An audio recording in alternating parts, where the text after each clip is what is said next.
jeclay maanta inaanu laba qodob ka hadlo mid waxa weeye madaxweyne muuse maalmahan hadaladiisii tan u dambeysay ah oo maanta xalayta ka sheegay barco yiri ucdub ay isdiwaan gelisay iyo waxaan ka hadlayaa ninka madaxweynaha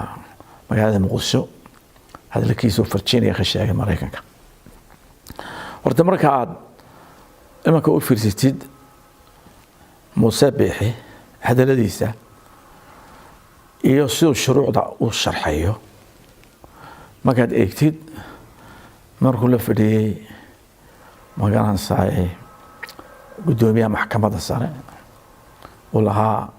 komishiga dhaarin oo lahaa soo horeysiya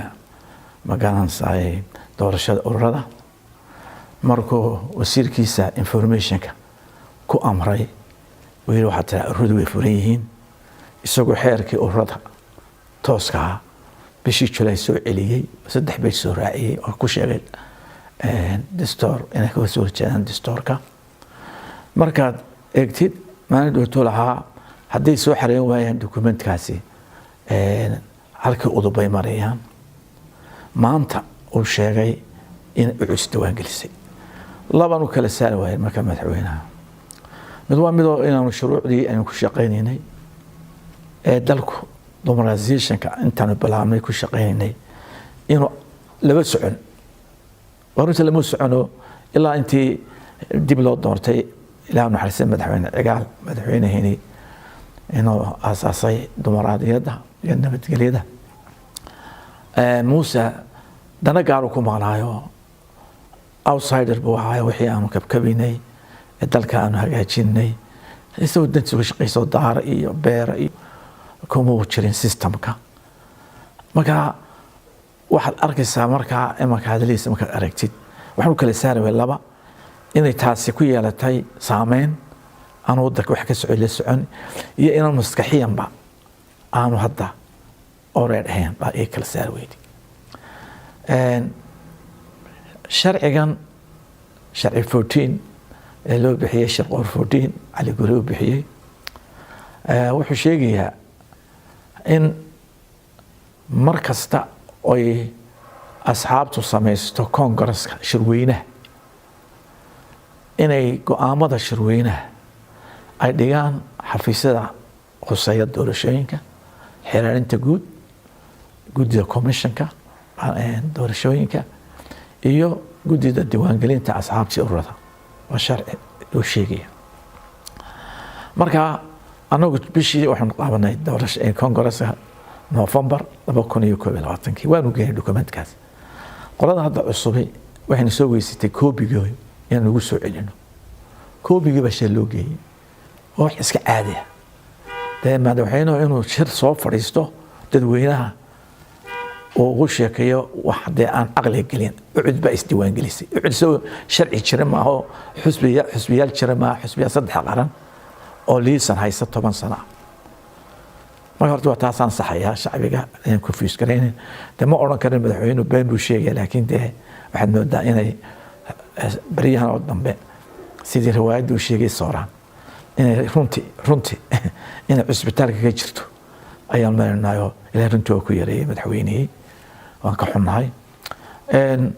tan waxaan iyana ka jawaabayaa magaalada Xasan Sheekh shirkadda BBC aan uga jawaabay Xasan Sheekh waan ka xumahay inuu maanta waxa ku hadlo aflagaad afku iska xumeeyay wuxuu saameyn inagu leeyahay Xasan Sheekh ma jirto waxa dhiirigelinaysaa waxa weeye waa maanta halkan marino Xasan Sheekh tiisa cuslaysay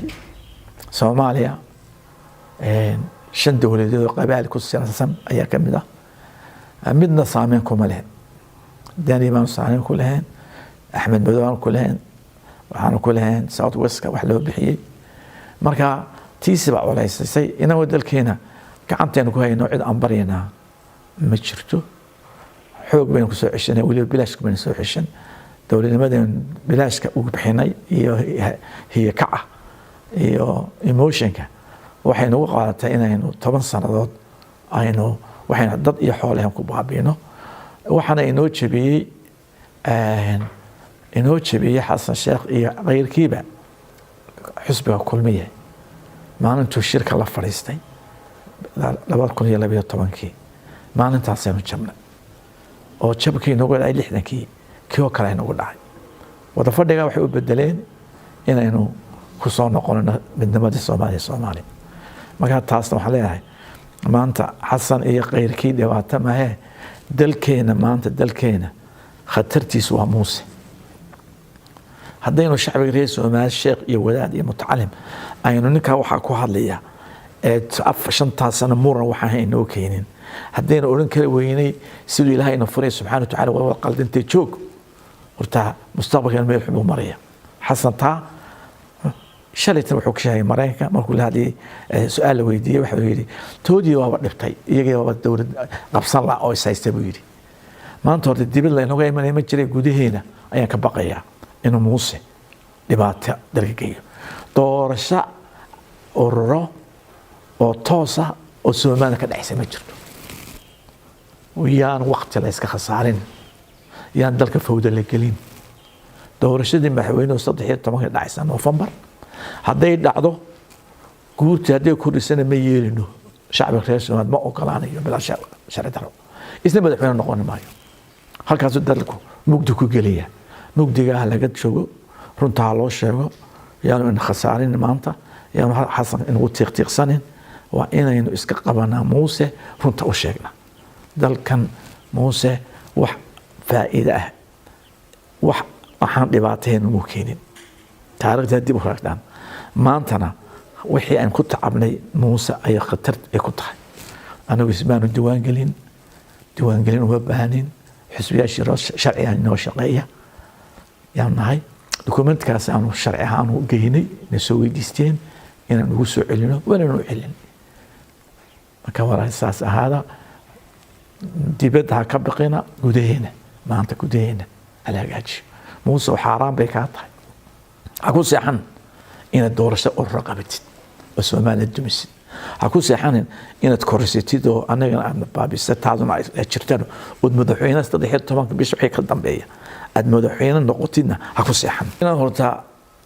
aan muuse aanu desaalooneen komishinkii independent-ka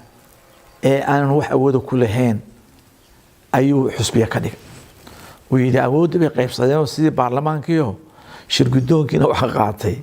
حسبي كل مية معارك كنا وحقاتي أفاينك ورتخاصوا مريا موسى شروع الدلكة موسى لما صعدوا ما نقول كنا دوانيك وآخرية يا ملامو آخرين السلام عليكم ورحمة الله وبركاته.